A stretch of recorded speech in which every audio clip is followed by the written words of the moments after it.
ꯀꯨꯏꯔꯛꯇ꯭ꯔꯕꯅꯤꯅ ꯀꯣ ꯁꯥꯔꯤ ꯁꯨꯃꯥꯏꯅ ꯃꯃꯥꯡ ꯑꯣꯏꯗ ꯊꯥꯊꯔꯒ ꯑꯗꯨꯝ ꯈꯪꯗꯦ ꯅꯔꯚꯁ ꯂꯩ.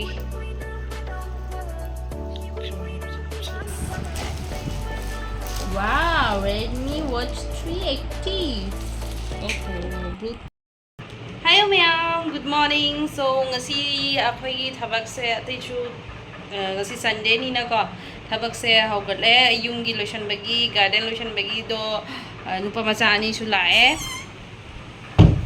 do ai thongani ko do na jika ga alu ga tauna thaibong maru khara ga hapaga thongjanle sabji oina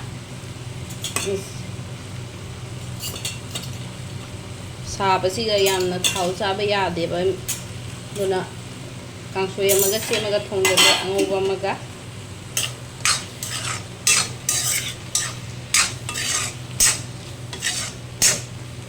하고다버디 마레 만amse nungsire nusi ngatang gupsalaga mayamda inghalage nahan do khatang akhoina semgadaba watpado se dining se ko do akhoi khatang siga atrang do yamna henjanna thamambado khatang inverter sina manung mapanda puthoreba ko oi trang sina samai lonjana thameba ko sena sai separate we parda ma curtain ma khajalle se store room type ta dum oi halle haina store room type ta dum oi jara sena mapan gi garden su semba kana tawri garden semi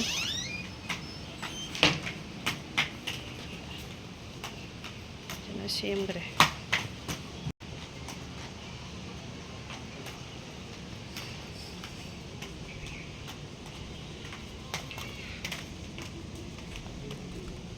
Jasmine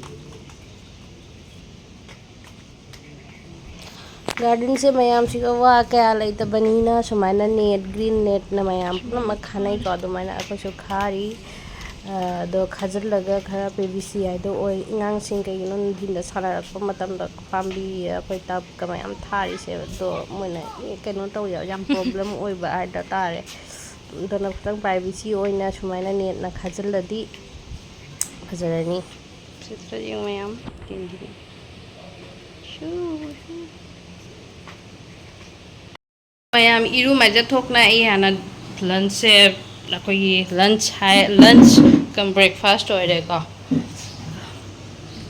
Brunch oile lunch ka breakfast ka mix oina brunch oidore ngasi se. So surprise ama lak kini surprise na khangge i husband na order tawbani yang ngasi hanggoga wah basi ga surprise pang kasu yang ngai ko na hindi ko ito surprise sama dan kay bot no yung ngasi mayam surprise awaman di surprise. Wow, Redmi Watch 380. Oh, Bluetooth calling. Okay, let's open it. Oh, nice. Kita lagi mayam mangga. Ini hari waktu kerja deh, bakal charge tu. Dora, yang pajai macam yang pajai, yang macam ni. Okay, style mana ni dia? Okay, sila yang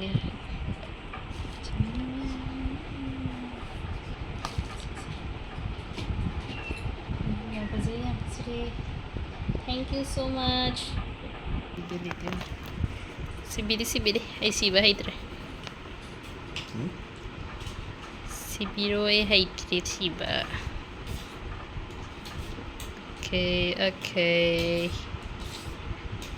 Difficult है? Difficult नहीं है, मेरे को difficult लग रहा है.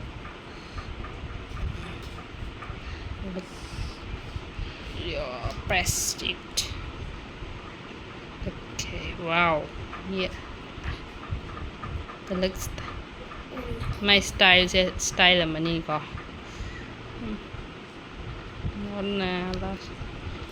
So, yang pajare machu se yang pajai ka. Thank you for lovely gift.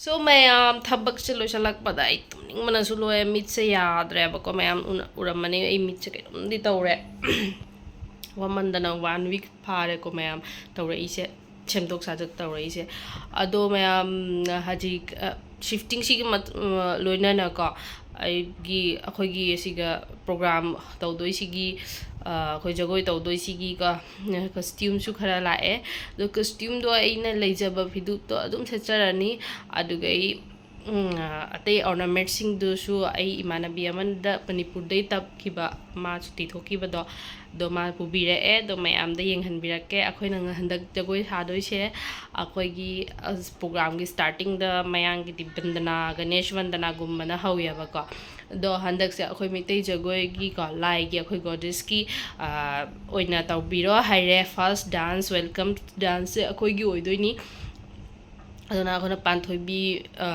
gi jagoi se tharol do oina select tawre isei do ado oina khoi perform tawrani dugai di environmental isei mate tamako ending da phajana ba haina kom hapsale ba ko edit taw sanna do mayam ai pochei sing do ai lak sing do yeng halage mayam da ko mayam please di gi fidup se aina indoi se se fidup se na aina phajana press tawna thame ko matam se kuirak ko sari sumaina mamang oinda tatharaga dum fidup se setlani mayam se guwahati rani ni ko adugai di si phanek khoi le phanek se mayek naibi se oina hanagi ni ko alang bido se oina pore se na yum de porak pani mayam adugai se na blouse top se my green color gi velvet ki swai de dum phangya ba ko meter gi phi to leina jumai tu re ba mayam sumaina tu satle the border da chungki khatang hap ka da ba lei bodo chungki do phangdri kai da dukan do ai thi ba kana hotna ri kadai phang bai na do sumai list ti phange do na sumai dum tai sat laga hap chale adugi last of all akhoi ka jing se sele se manipur dei mayam order ta holak pani yam phajai imana bido thank you satya for this mana pubirak pani mayam ka jing se leire ta si jalaga yenge patsa kadra patsa roidra